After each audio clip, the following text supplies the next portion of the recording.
This is where I sit. This is my where I sit. You see the book I was reading. So family, welcome back. Welcome back to my thoughts on everything. In the video of today, I'm going to share my experience traveling from Europe to Ghana. I received a lot of questions that people ask me, hey, did anything change at the airport in Accra? Yes, a lot have changed, really a lot. But all of this I will talk about in this video. Do you need the test? Do you need the juice? Do you need whatever? I will explain all of it step by step. I will go through all of the steps with you so you know exactly what to expect. So when I was in Europe, I started to check the updates, what you need and what you don't need. I contacted a few people that I know in Ghana, and almost all of them said to me, you can come, you don't need anything to get in. But I went and did my research. I found out that what you need is you need to do the PCR test before you leave the country where you are, before you get into the airplane. After you've done this, you are good. This is regarding the PCR test. What more did I need to do? I needed to fill in the health declaration. This I did it all the previous times that I went to Ghana, I needed to do it, and also this time. So I did it before I left Europe. Because you can do it when you arrive at the airport, but if it is busy, it will take a long time before you are finished. You need to wait for other people to get by the computer, and you know, it's a lot of hustle and bustle. So I always do it before I leave. Matter of fact, everything that I can do to make the journey smooth, I will do it before I step on the plane. The juice, you know what I mean, right? This is not really mandatory anymore. Everyone can get in, and only thing you need is the PCR test. So first, you need to have your PCR test done within 72 hours before you leave. The second thing is that you need to fill in your health declaration form. You can do this before you leave, but you can also do it when you arrive. I recommend to do it before you leave. You know, it will save you a lot of headache, misunderstandings, you name it. The third thing that you need is a visa. Again, this visa, if you can do it before you leave, do it. This is what I recommend because it will make your journey as smooth as possible. However, there is a visa on arrival. When you get to the first checkpoint, they will point you to where you can get the visa on arrival, but you will see the sign. You will see a huge sign, visa on arrival. So there are two options. You can do your visa before you leave, or you can get your visa on arrival. What I understood is that the visa on arrival is way cheaper than when you do it before you leave. Like my visa has cost me $400 euros, 400 euros, and I did this in The Hague in Netherlands, the Ghana embassy, The Hague. It costed me 400 euro, and it is a visa for 2 years. Normally it would cost like 200 euro, but because every time I went to do my visa, I wanted it the same day, so I needed to pay double for it, so I can get it the same day. So normally it will cost 200 euro, and it's a visa of 2 years. But if you want it speeding up, that you get it the same day, it will cost double, 400 euro. I don't know in America how it goes, but what I learned from people that bought land, and it's a lot of people, I believe 70 people bought land and is planning to build or start it. All of them said that you need to send your passport to Washington DC, or you can drive towards to the location. But because not everyone lives in Washington DC, they sent it. If you go to Washington DC, I believe you have the possibility to get it the same day, but you need to double check this. I don't want anyone to drive all the way over there and it's not the right information. Just double check it. So the visa is the third. You can do it before you leave, or you can get it on arrival. Caribbeans, you don't need, if you have a Caribbean passport, you don't need a visa. If you are a Caribbean and you have and your passport is mentioning the island where you come from, you don't need a visa.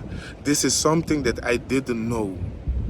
But when I got over here, I asked, they say, no, you don't need a visa if it is mentioned in your passport. So for the Caribbean people, you don't need a visa. If it is mentioned in the passport, it can be your Caribbean passport or from one of the colonizers. And when you get over there are 2 checking points.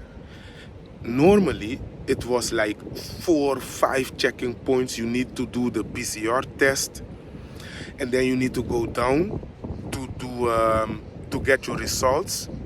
You need to pass through the first check. This is for the immigration. The second check is for the yellow fever vaccine. The third check is for the test results. The fourth check is to get out. It used to be like this, but right now there is 1 check. This is to see if you have done your PCR test before you left, and to check if you have filled in your health declaration form, and to see if you have your yellow fever vaccine. However, this time the yellow fever vaccine checkpoint, it was not there. They also didn't ask me for the yellow fever book, even though I have it, but they didn't ask for it.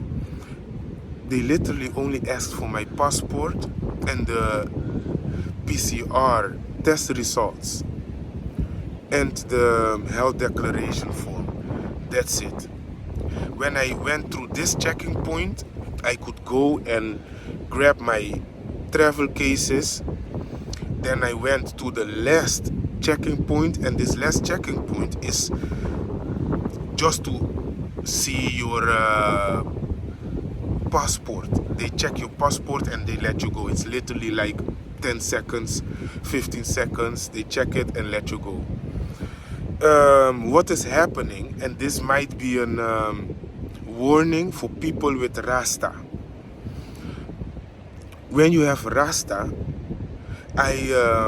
from all of the times that I went to Ghana, and it's a lot of times, they never asked me what is in my suitcase, my travel cases. But when I went with the Rasta friend of mine, they asked us, what is it? And this was the last checkpoint before you get out of the airport and get in Ghana, They asked, what is in the travel cases that we have? And I saw how they kept watching the friend of mine and his Rasta. So we said, hey, there is nothing really important in the travel cases, but if you want, we can open them and check. They said, no, we need to ask first what is in the travel cases before we open it. I said, yeah, okay, it's I had with me, we had like 4 huge travel cases, and I said to them, it's all school books. All school books for the school in Enzima. They said to me, are you sure? I said, of course. You don't need to ask me again. I will open it so you can see. I opened one and it was packed with school books. Brand new school books. Algebra, mathematics, you name it. Because every time that I come to Ghana, I bring like school books. You know, I'm a person that I don't like to make videos about those kind of things, you know. But one thing is that every time I come, I don't come empty-handed. I come to add value, not to take value, you know. And this is also what I told them. I showed them the school books. The woman looked at me, and I saw that, you know, she was touched. 4 of those huge travel cases only with books and notebooks and things for them to draw, you know, for the kids. A lot of materials for them to develop, you know. And they just let me go. After this time, every time that I went, they recognized me. They were like happy to see me, you know. I like it. So if you are Rasta, you have Rasta, just pay attention on this kind of things, you know. What I know is that over here, everything that you have in the Caribbean and you have in Europe, in Amsterdam, Rotterdam, you have over here Rastaman. So don't worry about playing Bob Marley. You can play Bob Marley over here in Ghana, you know. Just make sure you get here safe. That's it. What is happening is that this time they didn't ask me nothing. They welcomed me, Aquaba, and I just could walk. I was literally like max 10 minutes in the airport. Max 10 minutes. For people, for everyone traveling to Ghana, I hope this was informative. I hope that it helped. For all the Rastaman, you can have, doesn't matter, Rastaman, Rasta ballhead, doesn't matter, you know, enough broccoli over here. I got to learn a lot regarding broccoli. Yeah, so family, this is what it is, and I hope this was informative enough. By the way, I'm sitting over here. This is a really beautiful place. I come over here in the morning so I can read, you know. This is where I sit. This is my where I sit. You see the book I was reading, and I started to make this video because a friend of mine, shout out to Angie. Angie is like everywhere. Everyone knows Angie. Angie knows everyone. You can be president, you can be whoever. Everyone knows Angie. And she asked me, did I run into any problems? And I said no, it was really smooth. They didn't ask for anything. Everyone could walk through, so it was a smooth trip, really smooth. And this is why I said, hey, you know what? Let me record a video. And this is the video. So family, let me know if you have more questions. After this location, I'm going to the plots and the land. I got a phone call that the chief and the royal family has more land available. And I'm right now going to check for a huge huge chunk of land. So we can start over there. So there is more land coming available soon, but videos are also coming. Family, if you are in the West, it's time to visit the motherland. My thoughts on everything out.